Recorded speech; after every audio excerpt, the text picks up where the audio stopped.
Describe him to me. And Muslims, look at the description of your Rasul. And for some, this would be the first time you hear what your Prophet looked like. I saw a man of striking appearance. ظاهر الوضاء أبلج الوجه, radiant face, حسن الخلق, beautifully created.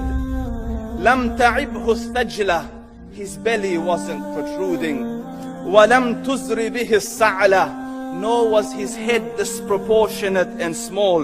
وسيم قسيم, proportionate and delicate, finely made, a specimen of a creation. في عينيه دعج, in his eyes there was a contrast.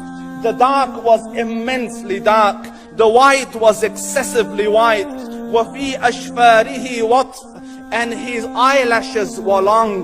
وفي صوته صهل, and in his voice was a natural echo. وفي عنقه سطع, and his neck was elegantly long. وفي لحيته كثاثة, his beard was full and thick.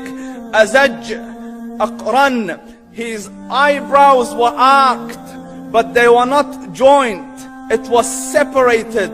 In summit فعليه الوقار, when he was silent, dignity covered him. وإن تكلم سماه وعلاه البهاء, and when he spoke it was audible and clear, almost commanding and overtaking. أجمل الناس وأبهاهم من بعيد, from afar the most striking and outstanding in appearance. وأحسنهم وأجملهم من قريب, and when he came near, the best of them and the most handsome of them in closeness. حلو المنطق, such an exalted and sweet level of logic. Like when he used to speak, it was so coherently logical, it was smooth and easy to understand.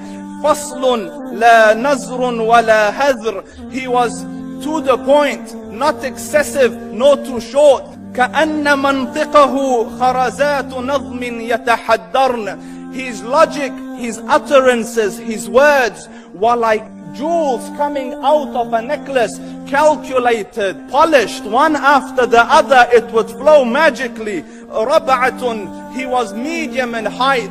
Your eye didn't have to strain to look up at him, nor was it tedious to look down at him. He was a comfortable sight to look at. له رفقاء يحفون به, he had friends, the people that were with him, they were working around him to try to serve and protect him. إن قال سمعوا لقوله, when he used to say something, they used to hearken to what he used to say. وإن أمر تبادروا إلى أمره, when he commanded, they used to compete to fulfill the command. This is Muhammad Rasulullah. This is Muhammad Rasulullah. Anas ibn Malik says, he says, I came out one night,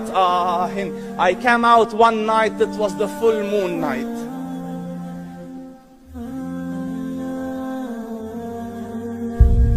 And I looked at the moon, and in the desert, understand, the moon is an awesome sight.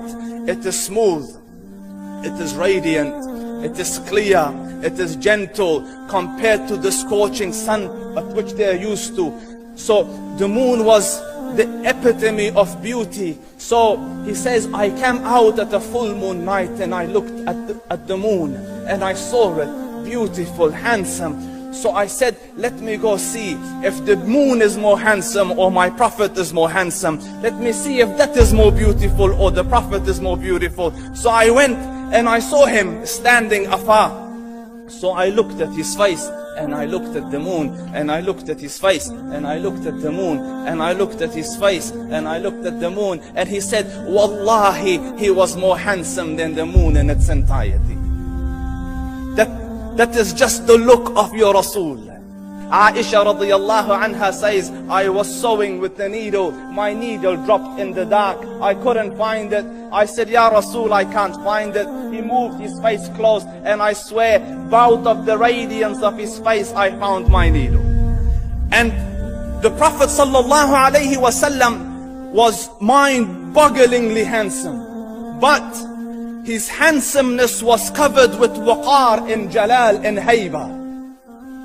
The Sahaba say, when we used to sit at his feet, two feelings conflicting would come on the heart. The first one, you wanted to look at him. You wanted to behold the majesty of his face. And when you wanted to look up, shyness used to overtake you, so you used to look down. Amr ibn al-As says, I sat with him many times, but if you ask me to describe his face, I can't describe it. I wouldn't be able to look up to him ijlalan wa ta'zeeman. I couldn't look up at him. And that is why he didn't have the problems that Yusuf alayhi salam had.